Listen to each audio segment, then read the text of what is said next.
Magandang araw mga kaibigan. Bigyan natin ng reaction, opinion itong Paul Somayo, isang retired general ito. Tungkol ito sa kabayanihan ng 18 ex-Marines na tinatawag ni Rafi Tulfo na kargador. Sabi dito, Anti-Claire, Senator Tulfo, ito yung isa sa sinasabi niyong kargador lang. Gold Cross Medal recipient. Gold Cross Medal is awarded to military personnel for acts of gallantry and heroism in action against an enemy demonstrating exceptional bravery during combat action.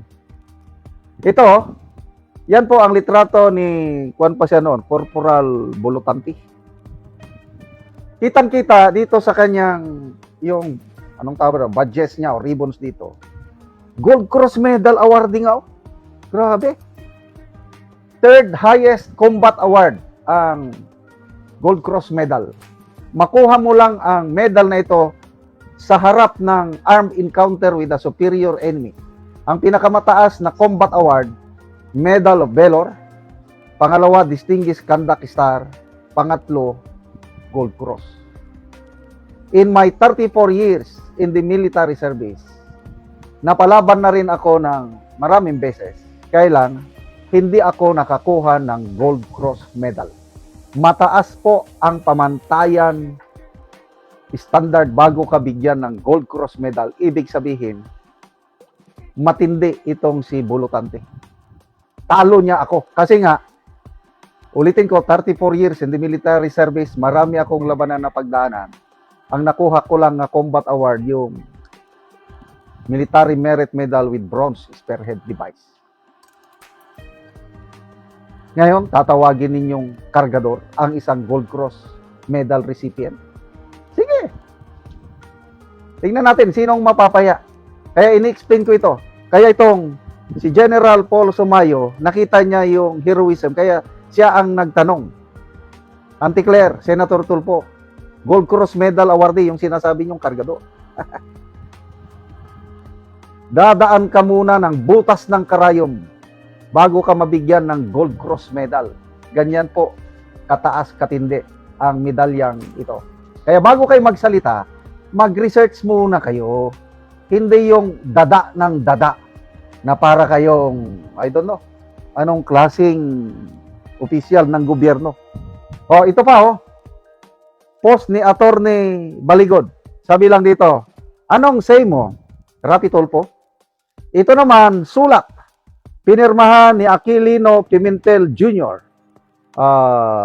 Binigay niya sa Senado, Republic of the Philippines, Senate, Pasay City, Honorable Aquino Pimentel. Sulat niya, May 31, 2000. Sabi dito, Corporal Walter Manalansan. Dear Corporal Manalansan, please accept my sincerest appreciation and utmost admiration to you for the bravery you have shown in battle in Mindanao. The wounds inflicted on you by those who sowed fear and hatred in the South will serve as mementos of pride and courage. They are badges of your unselfish dedication and loyalty to your country. The gallantry you have shown shall not be forgotten. Our countrymen are thankful to you for risking your life for this noble cause. Thank you and God bless sincerely, Aquilino Q. Pimentel Jr., Senator. Hindi ako nakatanggap ng commendation o sulat galing sa isang senador. Ito, si Corporal Walter Manalansan, siya po yung namatayan ng kapatid nung June 4 na hearing, yung nagsabi na kung may 5 million man ako ngayon, sana napagamot ko yung kapatid ko dahil sa araw na ito, namatay na yung kapatid ko na may sakit. Kaya ako nalungkot. Doon nagsimula ang ating fund drive. Una, siya ang pinadalhan ko. Itong si Walter Manalansan, pinadalhan ko ng pera galing sa ating YouTube channel. Hindi ko na lang banggitin, malaki-laking amount na gamit niya pagpalibing sa kanyang kapatid. So, only to find out ngayon, nakatanggap siya ng commendation letter from a senator for wounds, sugatan. So, tinatawag namin, kung sugatan ka, meron kang wounded personnel medal. Ang hirap daw kunin yan. Bakit? Kailangan mo pang masugatan bago ka mabigyan ng wounded. Ako, wala akong wounded personnel medal. Bakit? Hindi naman ako nasugatan. Kaya, mahirap kunin yan. Wounded personnel medal. So, I'm sure, marami pang kabayanihan na hindi naman pinaghahambog ng 18 ex-Marines. Kaya lang, bahala ng taong bayan. Kung tawagin sila ni Auntie Claire, tawagin sila ni Rapi Tulfo na kargador, so be it.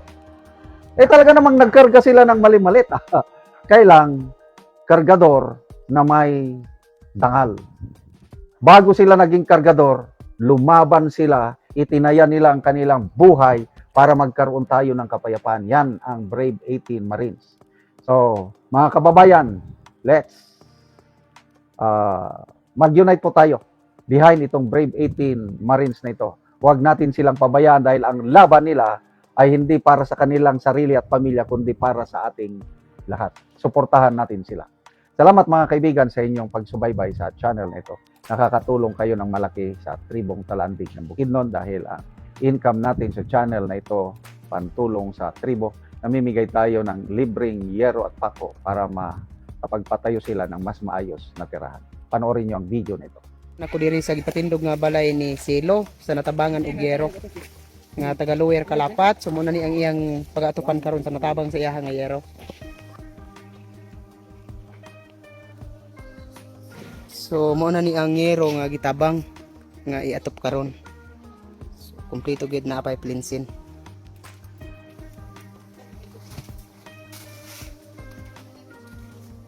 Yang idonig ka maama.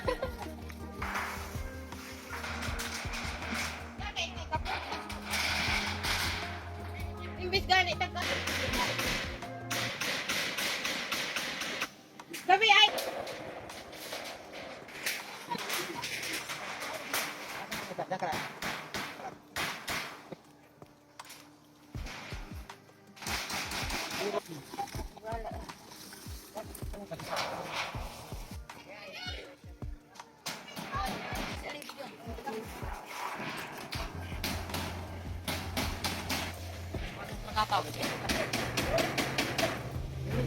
Ug karon naman na gyud sa pag-atop ang ginatabang nga Yero. So makita gid nato nga natupan na ang ilang gipatindog ni Silo nga balay. At sa Ginoo nga nakaatop na ko sa akong balay nga akong gipatindog. Salamat sa nagtabang sa Yero. Ginaot nga magpadayon pa para naapadaghan nagulat. Kung wala mo ang nagtabang kay di pa ko makapatindog sa akong balay. So, Salamat ako na gani ang naglingkamot ani para makapatindog sa balay. So, ikaw? Salamat sa Ginoo. So ikaw na ani ang nagpatindog. Oh, So para makataod lang mig balay.